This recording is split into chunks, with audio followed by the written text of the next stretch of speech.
सोनपुर गांव में एक सुरेश नाम का आदमी रहता था। उसके पास बहुत सारी ज़मीनें और बहुत सारे धन दौलत था। सुरेश के पास एक बड़ा घर भी था। सुरेश के पास इतना कुछ होने के बावजूद भी सुरेश का मन नहीं भरता था। सुरेश बहुत ही लालची आदमी था।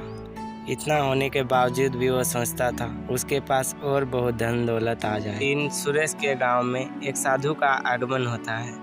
यह बात सभी गांव वाले को मालूम था। साधु का सेवा करने के बाद साधु सभी की मनोकामना पूरी कर देता था। सुरेश ये बात सुनकर उसी समय साधु के पास बहुत सारे फल लेकर साधु की सेवा करने के लिए पहुंच जाता है। थोड़ी देर फल खाने के बाद साधु सुरेश से बोलता है, बोलो बच्चा, मैं तुम्हारी कोई भी एक मनोकामना पूरी कर दूंगा।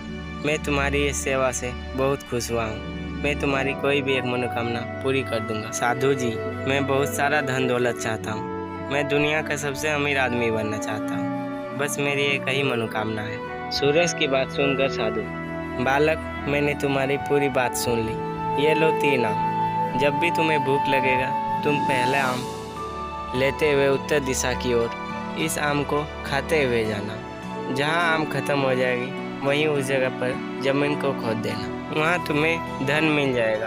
और यदि बालक तुम्हें और ज़्यादा धन की ज़रूरत हो तो तुम दूसरे आम को खाते हुए उत्तर से पश्चिम दिशा की ओर चल जाना।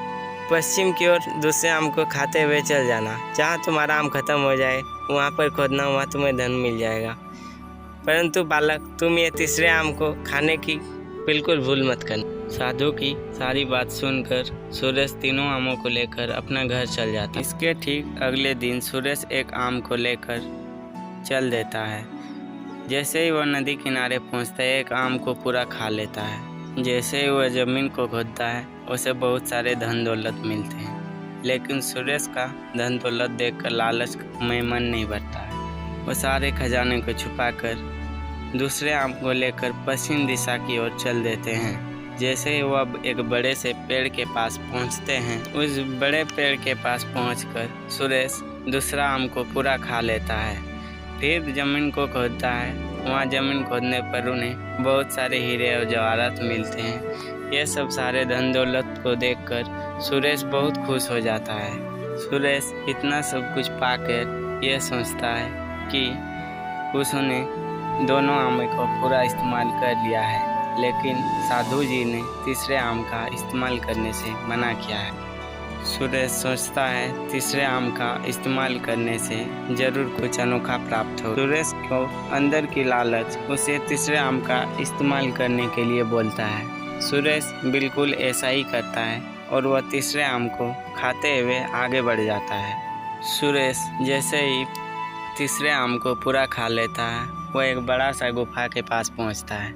सुरेश बड़ा सा गुफा को देखकर यह सोचता है कि इस गुफा के अंदर बहुत सारे खजाने होंगे, इसलिए साधु जी ने तीसरे आम के इस्तेमाल करने से मना किए हैं। सुरेश बिना देर किए उस गुफा के अंदर पहुंच जाता है। सुरेश जैसे ही गुफा के अंदर पहुंचता है, गुफा के अंदर सुरेश को बहुत सारे सोने के खजाने दिखाई देते हैं। सुरेश खुशी के मारे झूम उठता है और ये सोचने लगता है कि इन सारे खजाने को पाकर सुरेश दुनिया का बहुत अमीर आदमी बन जाएगा। हा हा हा। सुरेश जैसे ही खजाने को घर ले जाने के लिए खजाने को हाथ लगाता है, वैसे ही गुफा के द्वार में एक बड़ा सा पत्थर आके द्वार बंद हो जाता है।